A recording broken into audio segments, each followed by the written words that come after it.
When my grandfather died in a car crash, he asked his old army buddy's grandson, Ethan, to look after me. That care lasted for a decade. A long, complicated decade that blurred the lines between guardianship and something more. On the night of my 18th birthday, the scent of whiskey sharp on his breath, Ethan pressed me down onto the bed.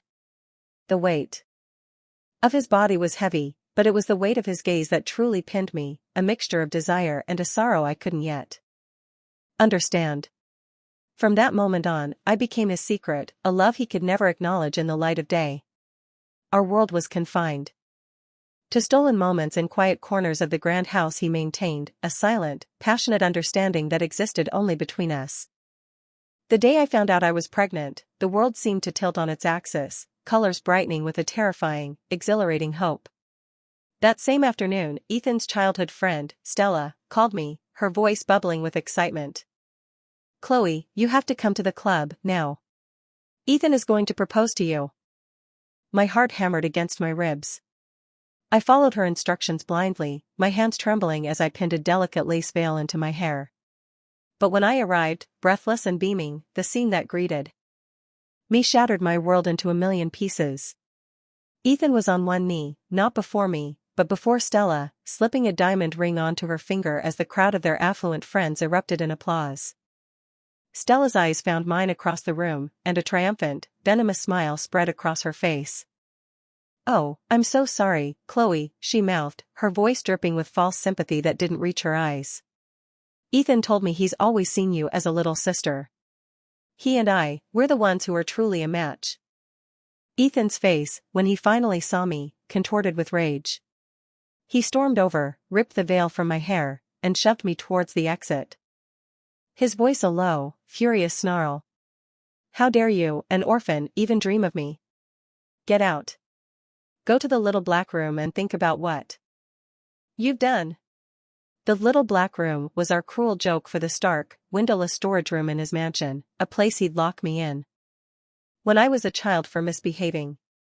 The words were a deliberate, cruel callback to a power dynamic I thought we had long since left behind. Later, I did reflect. I reflected until there was nothing left of my love for him.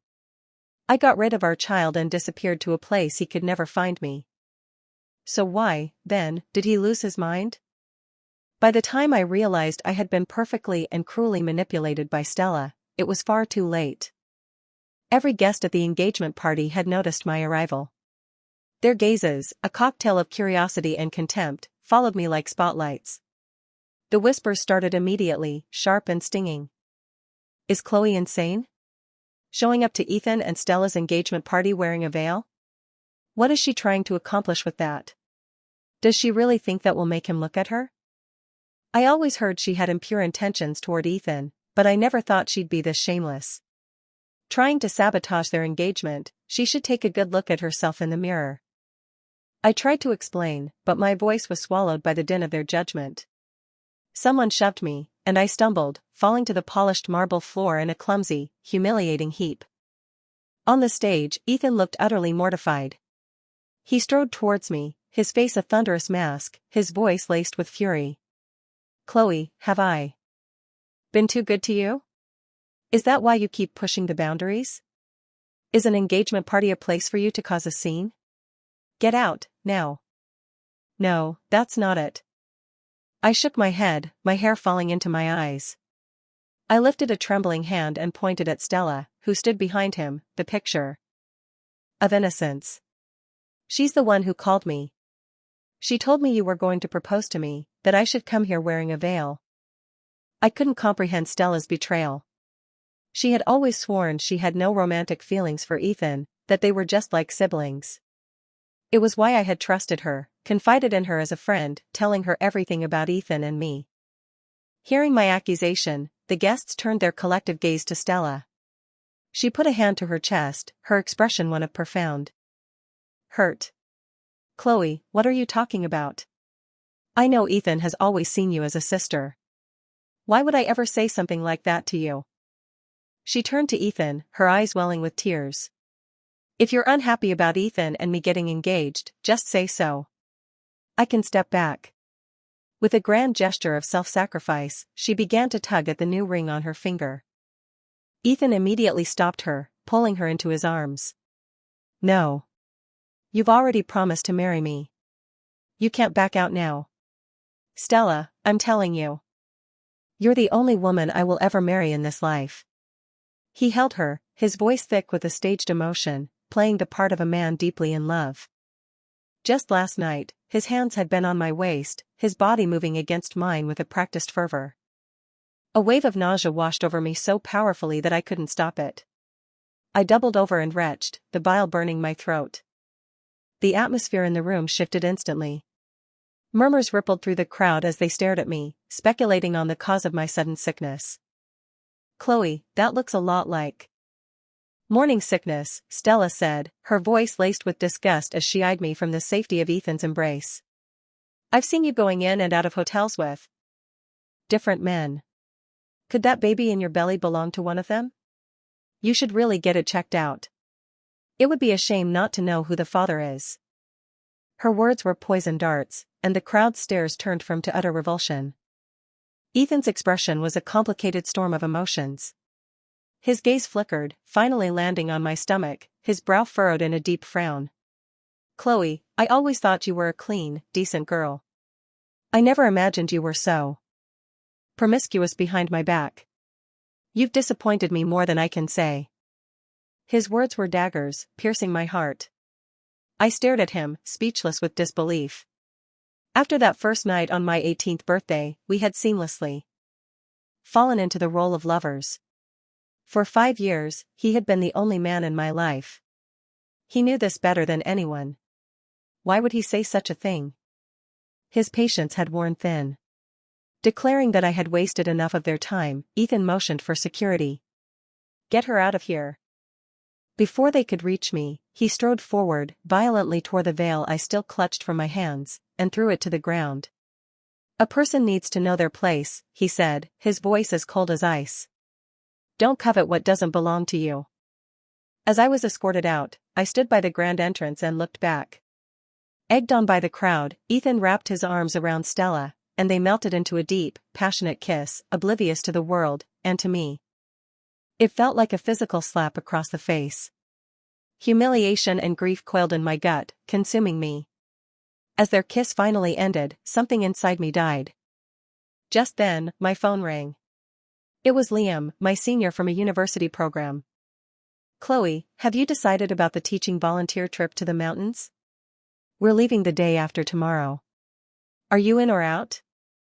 I glanced back at the joyous celebration inside, a bitter taste in my mouth.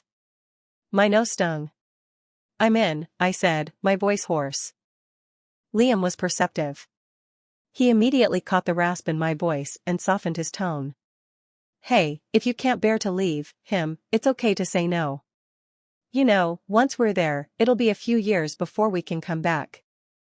Him was Ethan. 3 months ago, I had participated in a charity event, volunteering in a remote area 2,000 kilometers away. It was my first time being so far from home, and my first time being so far from Ethan.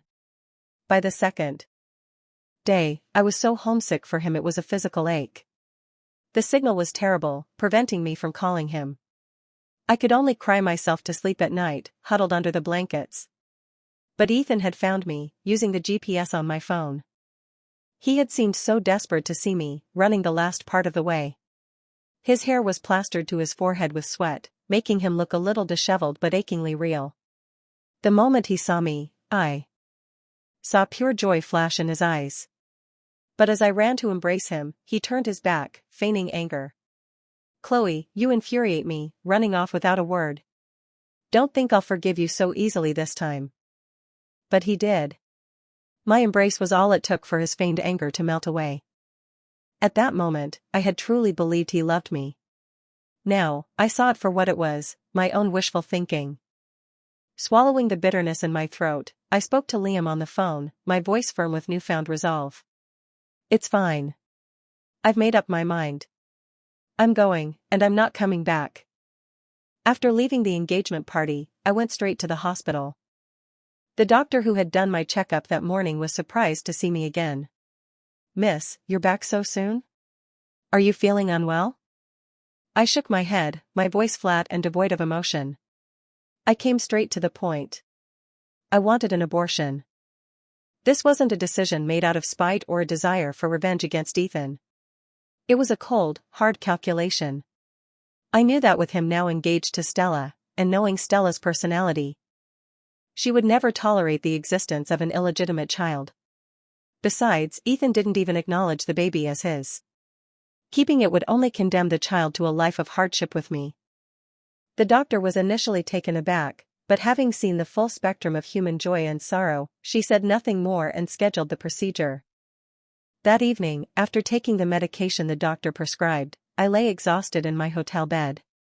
My eyelids were so heavy they felt glued together, yet sleep wouldn't come. The day's events played on a torturous loop in my mind, a dull, relentless pain throbbing deep in my chest. Suddenly, the phone on the nightstand buzzed to life. I gritted my teeth against the cramping in my abdomen and leaned over to see the one name I least wanted to see. It was Ethan. Shouldn't he be enjoying a romantic evening with Stella? Why was he calling me? The memory of his cruel words at the party washed over me. I declined the call and blocked his number. The world finally fell quiet. I lay back, staring blankly at the ceiling. Before long, the rumble of thunder began, and rain started to lash against the window pane. The sound was a deluge, a roar that I could hear clearly even through the glass. Drowsiness finally claimed me, and I drifted off. I was deep in sleep when a violent, frantic knocking on my door jolted me awake. The sound was so aggressive it nearly made me jump out of bed. I was staying in a decent hotel, not Ethan's house, and a woman's innate sense of alarm went off. I grabbed my phone, my thumb hovering over the emergency call button, when Ethan's anxious voice cut through the door. "Chloe, open the door. I know you're in there." My hand froze. I was surprised he had found me, but then I remembered that for Ethan, tracking my location was laughably easy. There was nothing strange about it.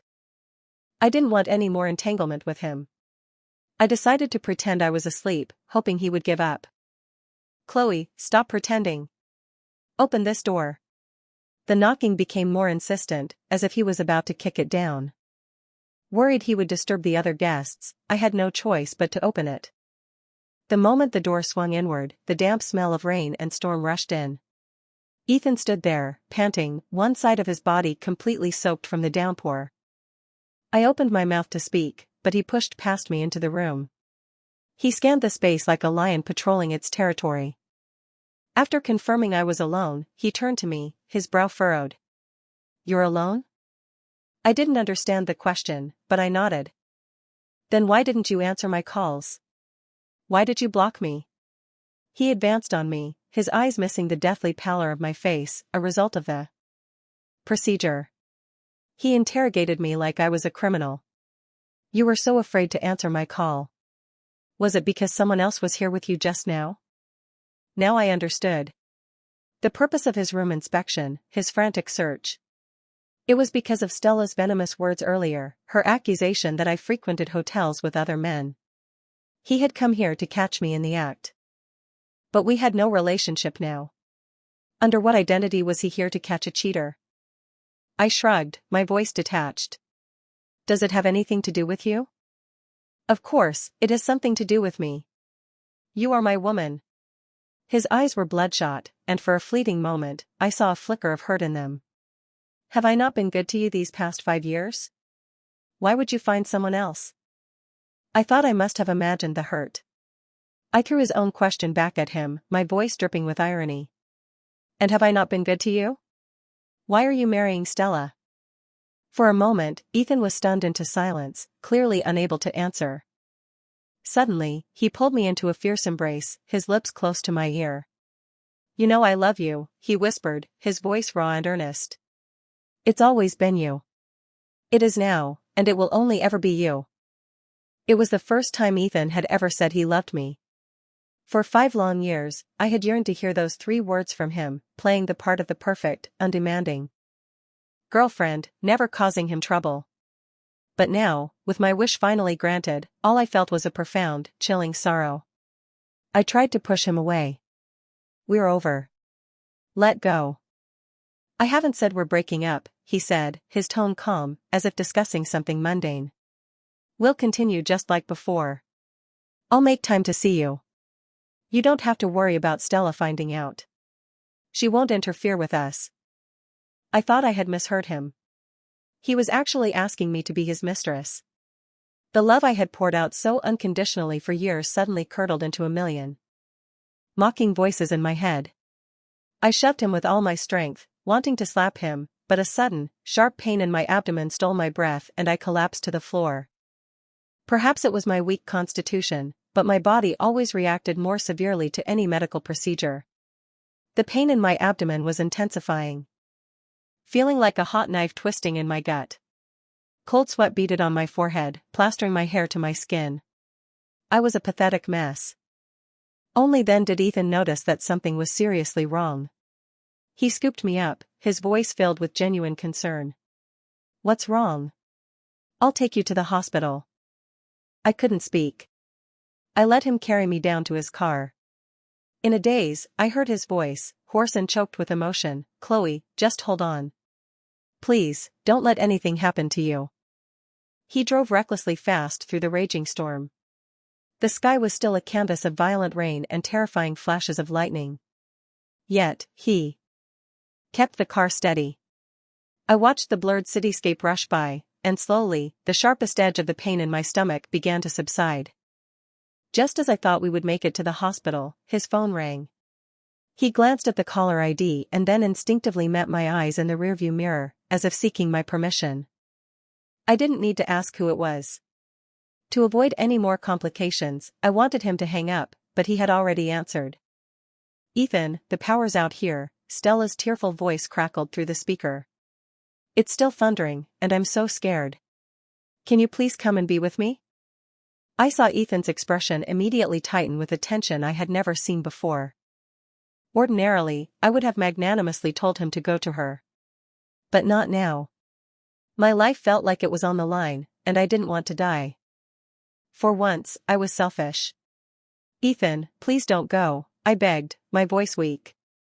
I'm in so much pain. Stella has nyctophobia and severe night blindness. I can't just leave her alone, he said, his voice taut with worry for her. Watching his face, a terrible premonition washed over me, the chilling panic of being abandoned in a moment of life or death crisis. I pleaded with him, my voice barely a whisper. I can't hold on for much longer. Can you please just take me to the hospital first? Chloe.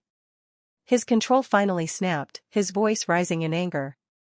Stop being so dramatic, like some tragic heroine in a novel who's having a miscarriage. How bad can your stomachache be? Or is what Stella said true? Did you actually get pregnant with some other man's child? I tried to explain.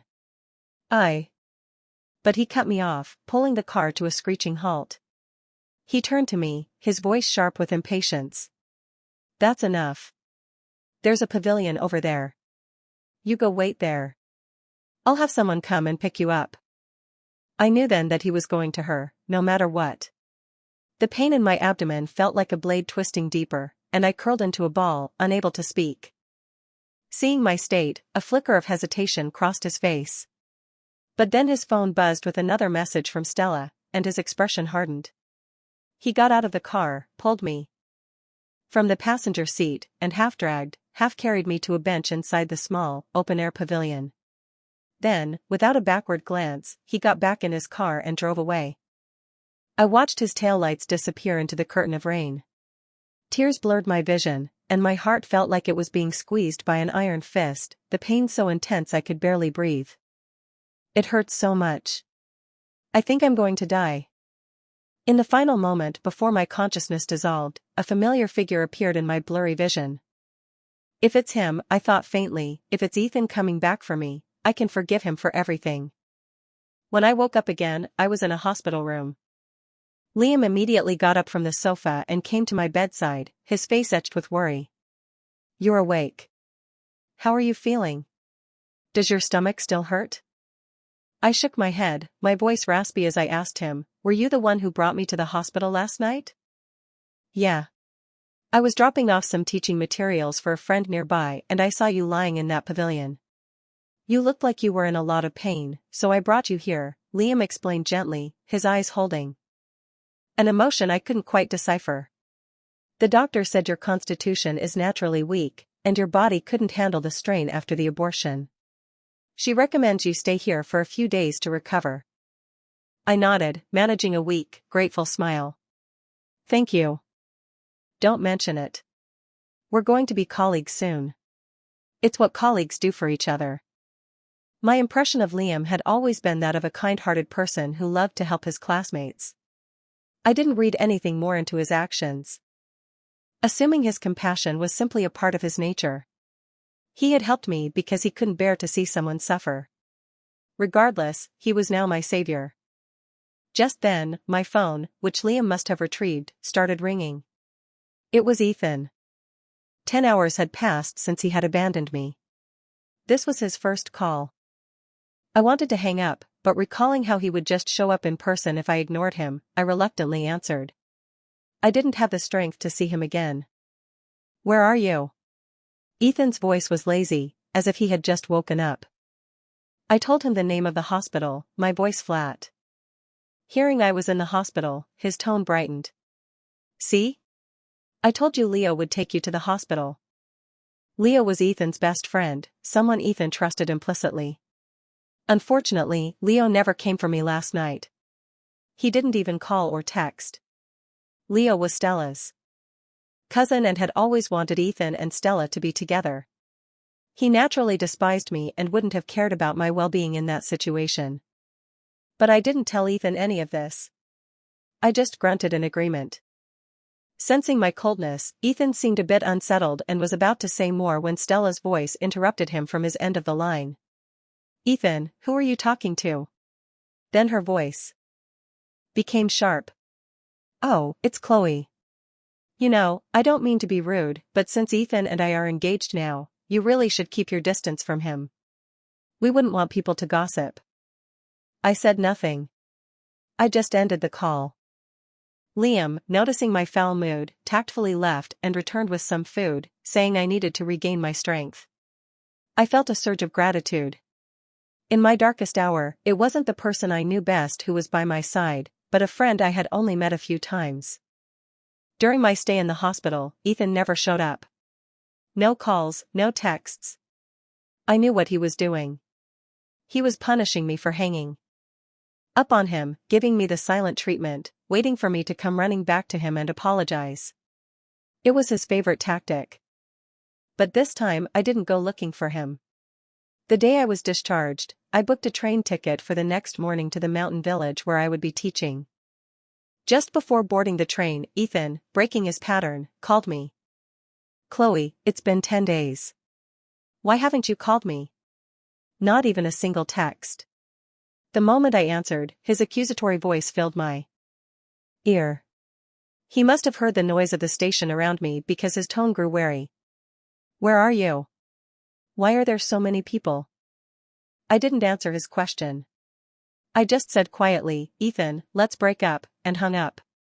Then I pulled the SIM card from my phone and dropped it into a nearby trash can. Liam, who had been chatting with the other volunteers, saw what I did and asked with curiosity, why'd you throw your card away? It's nothing, I said, not wanting to elaborate. I changed the subject. Did you bring any snacks?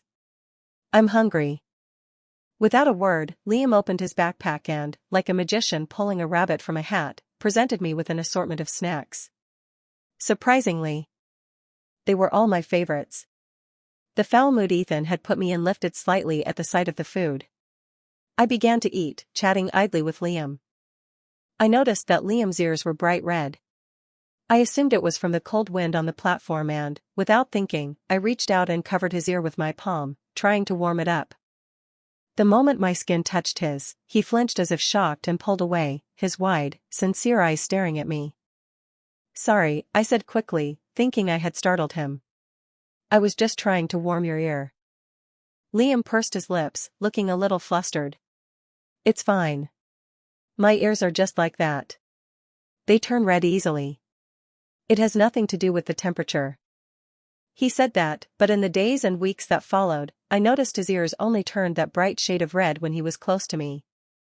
Upon our arrival, we were warmly welcomed by the local school's teachers and students. Within a single morning, I felt a strong connection with the children. In the days that followed, I poured all my energy into teaching.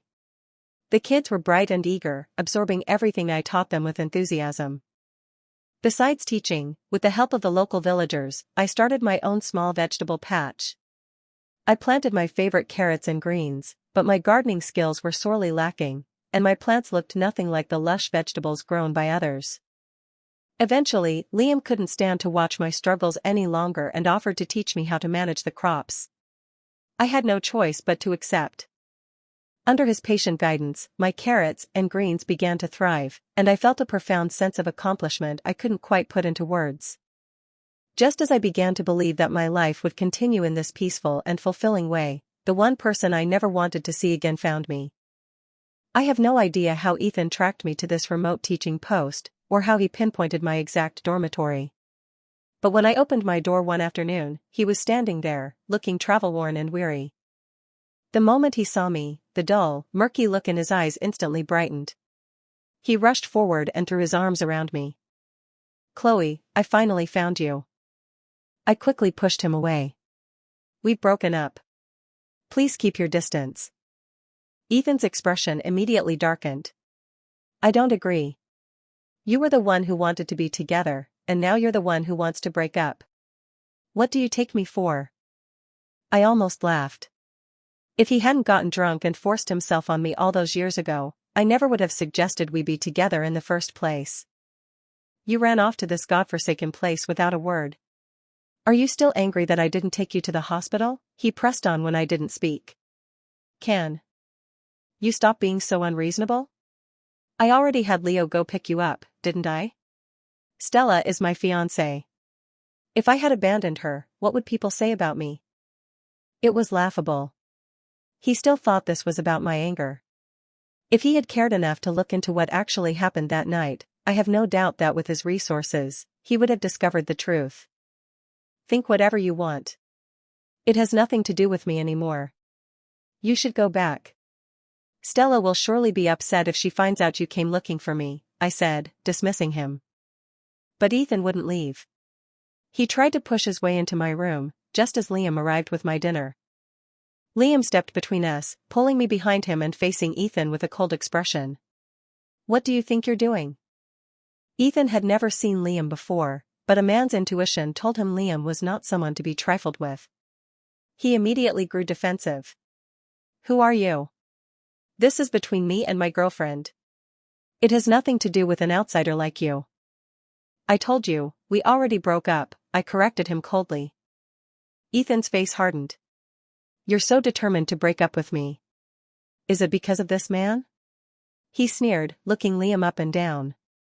"We've only been apart for a few days, and you've already found yourself a pretty boy.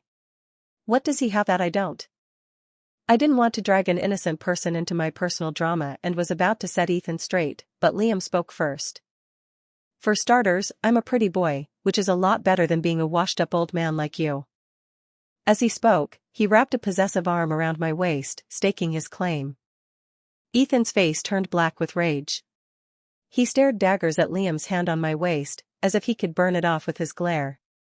At this point, I saw no need to explain. I went along with Liam's lead. "You heard my boyfriend. He's young and he's good. You just can't compare." Ethan had been praised his entire life. This was the first time he had been so thoroughly mocked. His immense pride couldn't stomach the humiliation. He spat out, "Chloe, you'll regret this," and stormed away. Once I was sure he was gone, I gently removed Liam's hand from my waist and thanked him politely. "Thank you for helping me out back there, but I don't want to involve you in this. Let's not do that again." A flicker of disappointment crossed Liam's handsome face, but he quickly masked it and handed me the dinner he brought. "Here's the dinner I made for you. You should eat it while it's warm." I don't know when it started, but Liam had taken over cooking all my meals. At first, I just thought he pitted my terrible cooking skills and decided to make an extra portion for me. But as time went on, I noticed that every dish he made was something I loved. He seemed to be memorizing my tastes. I began to realize that his feelings for me weren't just platonic. So this time I didn't accept his offering. I gently refused him. Thank you for the kind thought, but I've already eaten. You should take it back. And you don't have to cook for me anymore. The moment the words left my mouth, my stomach let out a loud, traitorous growl. It felt as if an invisible hand had slapped me across the face. How embarrassing. Liam just chuckled, pressing the container into my hands. I know what you're thinking, he said softly. I just want to take care of you. I won't cross any lines. You don't need to feel pressured. With that, he turned and walked away, his tall figure looking strangely lonely, like a puppy that had just been abandoned. After that day, Ethan didn't appear again, but news about him never stopped trickling in. I would see photos of him at bars or parties on the social media of our mutual friends. In every single picture, Stella was by his side.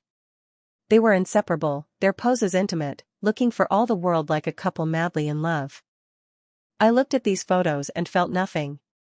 My feelings for him had died the moment he abandoned me for Stella. Now, even if I saw their wedding photos, I knew I would be completely unmoved. A few days later, I did see the news on a friend's feed. Ethan and Stella were getting married.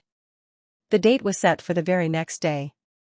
The comment section was filled with people praising them as a perfect match. A few people even mentioned me. I haven't seen Chloe in ages. The shock must have been too much for her. She's probably hiding somewhere. She was so stupid. If Ethan really loved her, he would have been with her officially a long time ago. How could he have kept her a secret for so long? Before the engagement, these same people had constantly flattered me, trying to get on my good side because they saw how much attention Ethan gave me. Now that his focus had shifted, they were the first to kick me when I was down, a stark contrast to the sycophants they had once been. I didn't care. I just deleted them. We would never cross paths again. The next day, the school's principal suddenly informed us that a donor had made a massive contribution to the school a few days prior. The money had significantly improved the living standards for all the teachers and students. To show his gratitude, the principal wanted to send a gift to the donor on his wedding day. Unfortunately, the principal had an urgent matter to attend to and couldn't go himself. Since I was from the same city as the donor, he tasked me with delivering the gift. Remembering that today was also Ethan and Stella's wedding day, I had a bad feeling. But I tried to reassure myself that it was probably just a coincidence. Why would Ethan do something charitable with no benefit to himself? Liam, worried about me traveling alone, offered to accompany me. I wanted to refuse, but the principal had already agreed. And so, Liam and I found ourselves on the road back to the city. On the way, Liam asked me quietly, "Chloe, why have you been avoiding me lately?" It was true. I had been deliberately keeping my distance from him, avoiding places where I knew he would be. I just didn't expect him to be so direct. I know this might not be the best time, but I think we need to talk, he said seriously when I didn't deny it. His handsome brow furrowed. I like you. That's my business, and I'm not asking you to like me back. Just treat me as a friend. Please, don't avoid me, okay? Liam's eyes were always so sincere, like a puppy's, especially in moments like this. He looked at me so earnestly, his eyes pleading, that it was impossible to refuse. After a moment's hesitation, I agreed. A visible wave of relief washed over Liam, and the gloom that had surrounded him for days instantly vanished, replaced by his usual gentle smile. The moment I saw the bride and groom, I regretted not trusting my instincts and refusing the principal's request. I never imagined that Ethan was the one who had donated to our school. Both Liam and I were completely stunned. The wedding was a grand affair, filled with people. I recognized at least half of the guests, and their expressions were a mixture of contempt and mockery when they saw me. Since we were already there, I decided to just get the task over with. Liam and I found an empty table at the back, planning to give Ethan the principal's gift when he and Stella came down to greet the guests. But Ethan, standing on the stage, seemed to spot me. His eyes locked onto mine. Stella, noticing his distraction, tugged on his sleeve, reminding him that they were in the middle of their wedding ceremony. But Ethan acted as if he didn't even see her. He strode down from the stage and walked straight towards me, his voice filled with an unmistakable joy. "Chloe, I knew you would come. You can't let me go, can you? I can't let you go either. Please, come back to me."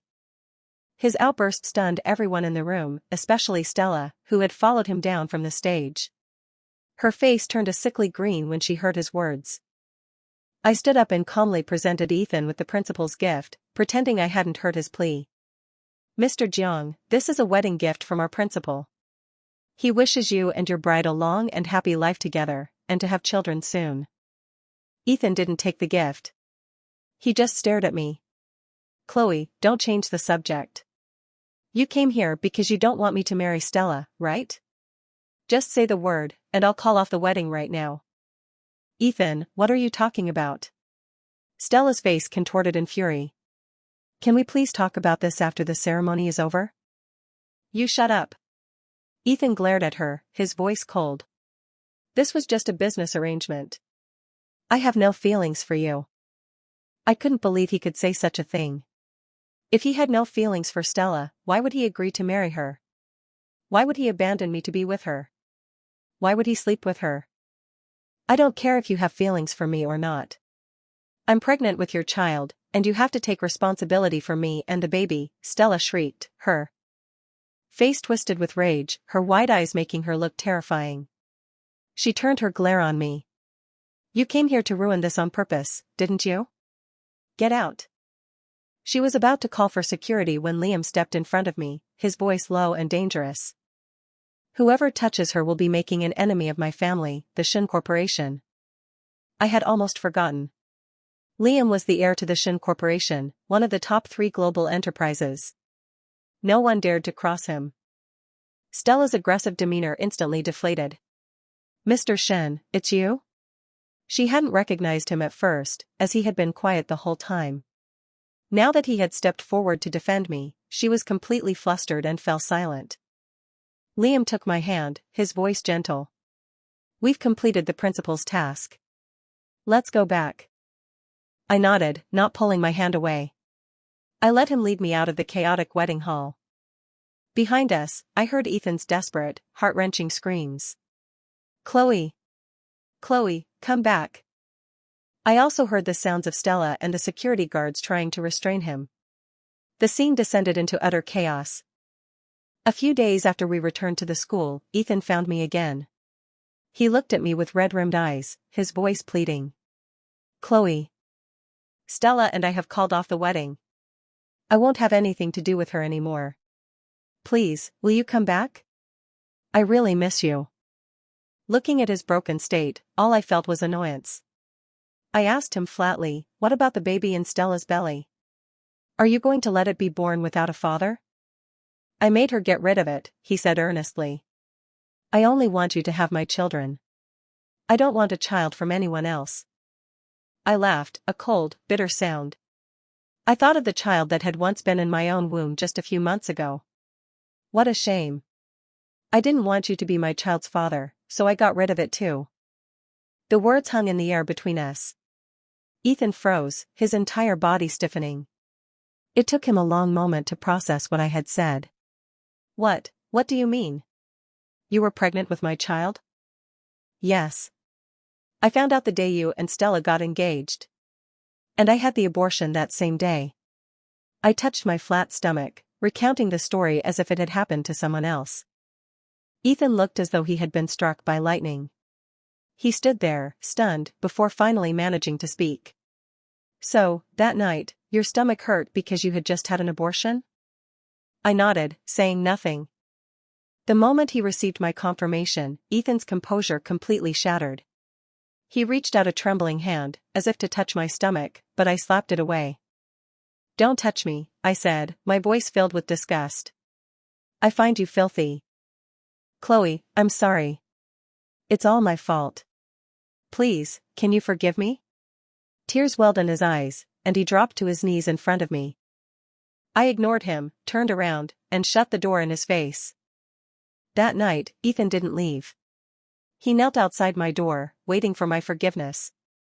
In the middle of the night, it started to thunder, and a heavy rain began to fall. Ethan was soon soaked to the bone, but he remained there, stubbornly kneeling in the mud. I stood at my window and watched him, feeling a strange, detached calm. The weather grew worse, and his body, unaccustomed to such hardship, finally gave out. He collapsed in the rain-soaked mud. The scene reminded me of myself, abandoned in that pavilion. I wondered if the way Ethan looked at me then was the same way I was looking at him now. Not a single ripple of pity. Only disgust. When I woke up the next morning, Ethan was gone. I heard from others that his family had come and taken him away. I didn't ask any more questions and went about my day. The next time I heard news of Ethan was 2 months later. For breaking the business alliance, he had been condemned by his family. His father had revoked his inheritance rights, naming his younger brother as the new heir. All his bank accounts were frozen, and he was forcibly sent abroad. Stella, who had been so desperate to cling to him before, immediately changed her tune. She aborted their child, gave Ethan a piece of her mind, and married another wealthy heir. Ethan's friends, hearing of his fall from grace, also deserted him. Overnight, he became a pariah, just as I had been when everyone had isolated me. Even from abroad, Ethan tried to call me whenever he got the chance. I always hung up and blocked the number. Eventually, I got tired of it. Answered one of his calls, and told him exactly what I thought of him. I must have been particularly harsh, because he never bothered me again. After 5 years of teaching, our volunteer group returned to the city. Liam immediately took over his family's company, and I found a good job in my field. 3 months after our return, I ran into Stella. She was dressed in rags, a far cry from the glamorous woman she had been. I later found out that the rich heir she had married was a fraud. He was a con artist who had swindled the Song family out of their entire fortune before leaving her for his real mistress. I wasn't particularly interested in her story, it was just a tale I heard and then forgot. 3 years later, I finally gave in to Liam's persistent and gentle courtship and agreed to be his girlfriend. He acted as if he had won the lottery, announcing our relationship to the world that very day, wanting everyone to know we were together. The following year, we were married. We had 2 beautiful daughters. Liam doted on them, vowing to raise them like princesses. I often felt a profound warmth in my heart. It seemed that fate had not abandoned me after all. It had sent me an angel for a husband and 2 more for daughters.